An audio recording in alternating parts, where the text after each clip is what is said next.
A major development today in Canada's deteriorating relationship with India. As CBC News first reported, a large number of Canadian diplomats have left India over the last couple of days.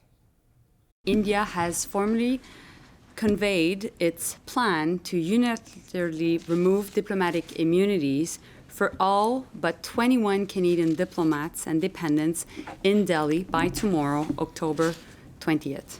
Given the implications of India's actions on the safety of our diplomats, we have facilitated their safe departure from India. All of this comes after that stunning moment last month when Prime Minister Justin Trudeau accused India's government of involvement in the murder of a Canadian citizen, Hardeep Singh Nijjar. The CBC's Evan Dyer joins me now. He's been on this. So, Evan, you broke this story today. Bring us up to date on exactly what has happened in this flurry of moves in the last little while. So about 2 weeks ago, India told Canada formally that it wanted parity in the number of diplomats, parity based on India's numbers, which said that there were only 21 Indian diplomats in Canada. Canada has about 3 times that number in India, so they were demanding a big reduction. We then saw 2 weeks of negotiations. A deadline that India had imposed sort of passed by somewhere in the middle there, but finally they hit the end of the road of those talks yesterday, and 41 Canadian diplomats and a slightly larger number of dependents all had to leave under the imminent threat of losing diplomatic immunity, which would have meant that they could have been arrested, they could have been prosecuted, they could have been imprisoned. And given the tensions between the two governments, that's a risk that Canada can't take. Canada considers that a violation of the Vienna Convention. Of course, countries can choose how many diplomats to allow in their own country from any other country, and they can remove them at any time, but there's a process to follow. And it seems that Canada is saying here, India didn't follow that process, but rather simply gave this ultimatum that it would unilaterally strip diplomatic immunity, and that forced Canada's hand and had to conduct this pretty rapid evacuation. Okay, so about 2/3 essentially of the diplomatic component there have had to leave because of this threat, which will undoubtedly have an effect on operations and capacity. We heard from Minister of Foreign Affairs Melanie Joly, from Minister of Immigration Mark Miller. What do they say about how Canada is going to respond to this? Well, Canada's response is going to be pretty muted from what we've heard so far, and there's an official explanation for that, and then there's probably an unofficial one too. I should actually say that the damage is even more severe than that, actually, because Canada already was pulling out consular officials who have a lower level of diplomatic immunity than this, even prior to this. So there's about another 36 people that already had to leave as well. So Canada's saying that it won't retaliate because this is an action outside of the Vienna Convention, because it imperils the whole system worldwide of protection for diplomats. They don't want to play that game. They don't want to get down on that level with India. That's the official explanation. But of course, Canada could remove people if it wanted to by following the steps under the Vienna Convention. You simply declare somebody persona non grata, you give them X amount of hours or days to leave the country, and you can achieve exactly the same end. Canada isn't doing that, and I think that we have to look at the fact that any further escalation would probably cost Canada more than it would cost India. Because the next thing the Indians might very well go for would be some kind of a ban on international students coming here, or some new travel advisory that might raise insurance costs for people coming here and therefore reduce the numbers, and that injects billions of dollars into Canada's economy. So I think that that's also part of the explanation. Okay, Evan, thank you so much. That's the CBC's Evan Dyer. All right, for more on this story, I'm joined now by Dennis Horak. He previously served as Canada's ambassador to Saudi Arabia and as head of Canada's mission to Iran. Dennis, you have some unique experience with this sort of thing. You were declared persona non grata by both countries, but never had your diplomatic status revoked, as we're seeing India threatening to do here. So what's your reaction to what's happened? Well, I watched the press conference, and it was a bit confusing, and I think Evan summed it up quite well. I think it's a little bit of legal hair splitting, whether you're declared persona non grata or whether you have the threat of your immunities being lifted. It amounts to the same thing. Basically, you're being expelled. Now, there's different processes, as Evan said, but it's, again, and like I said, I think it's splitting hairs. It amounts to the same thing. You're out. So what do you think of how Canada is this muted response, as Evan described it? Normally, we see this tit for tat on expulsions, right? You PNG someone, we PNG someone, to use the shorthand for persona non grata. But this sort of a move, Canada's not going to strip diplomatic immunity, I can't imagine. What do you make of the response?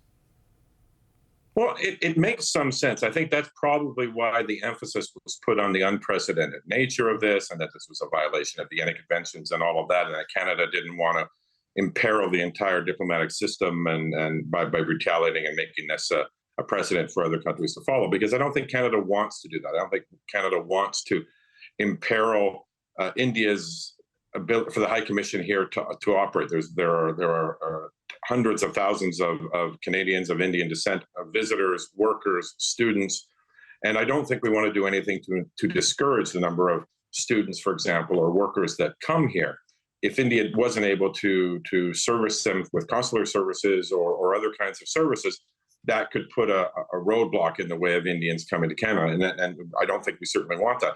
That may, in fact, be what India's goal was for us to retaliate, for us to have it, and the reduction of diplomats there, a number of whom will be visa officers, as we heard, and which is natural, and it will slow down the visa processing system.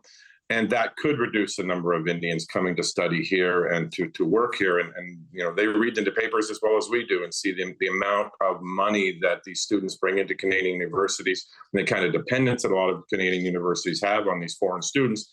And this may be a way of punishing Canada for that.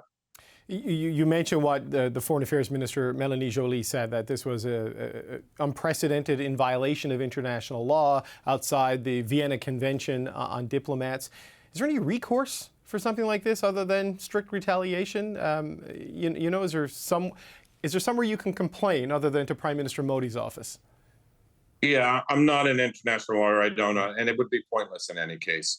This was an expulsion by any other name, and they wanted to pursue it this way for whatever reasons. They told us, I think 2 weeks ago, that there were more than that they wanted to reduce the numbers.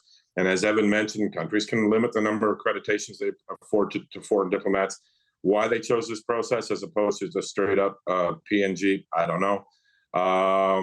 But it did give Canada this opportunity to say, well, we're not going to follow because we're not going to break international law. And that gives them an out. And I think that's where the government emphasized that legal aspect as opposed to the reality of they're being expelled in one way, shape, or form in any case. Right. I guess the argument coming from India is that they wanted to parity between the two diplomatic staffs in the two different countries. So I guess that's why they did this rather than PNG to provoke a reaction.